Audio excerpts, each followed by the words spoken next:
किसी पर्वत प्रदेश में मंदविश नाम का एक वृद्ध सर्प रहा करता था। एक दिन वह विचार करने लगा कि ऐसा क्या उपाय हो सकता है जिससे बिना परिश्रम किए ही उसकी आजीविका चलती रहे। उसके मन में तब एक विचार आया। वह समीप के मेंढकों से भरे तालाब के पास चला गया। वहां पहुंचकर वह बड़ी बेचैनी से इधर उधर घूमने लगा। उसे इस प्रकार घूमते देखकर तालाब के किनारे एक पत्थर पर बैठे मेंढक को आश्चर्य हुआ तो उसने पूछा, मामा, आज क्या बात है? शाम हो गई है किंतु तुम भोजन पानी की व्यवस्था नहीं कर रहे हो। सर्प बड़े दुखी मन से कहने लगा, बेटे, क्या करूं, मुझे तो अब भोजन की अभिलाषा ही नहीं रह गई है। आज बड़े सवेरे ही मैं भोजन की खोज में निकल पड़ा था। एक सरोवर के तट पर मैंने एक मेंढक को देखा। मैं उसको पकड़ने की सोच ही रहा था कि उसने मुझे देख लिया। समीप ही कुछ ब्राह्मण स्वाध्याय में लीन थे। वह उनके मध्य जाकर कहीं छिप गया। उसको तो मैंने फिर देखा नहीं, किंतु उसके भ्रम में मैंने एक ब्राह्मण के पुत्र के अंगूठे को काट लिया। उससे उसकी तत्काल मृत्यु हो गई।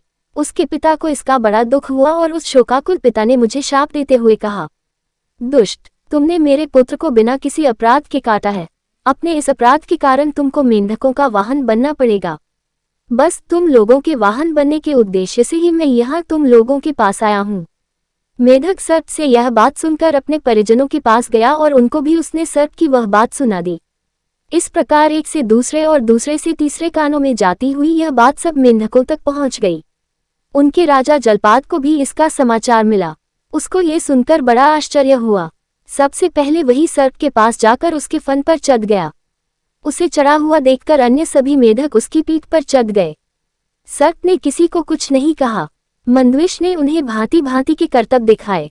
सर्प की कोमल त्वचा के स्पर्श को पाकर जलपाद तो बहुत ही प्रसन्न हुआ। इस प्रकार एक दिन निकल गया। दूसरे दिन जब वह उनको बैठाकर चला तो उससे चला नहीं गया। उसको देखकर जलपाद ने पूछा, क्या बात है, आज आप चल नहीं पा रहे हैं? हाँ, मैं आज भूखा हूँ इसलिए चलने में कठिनाई हो रही है।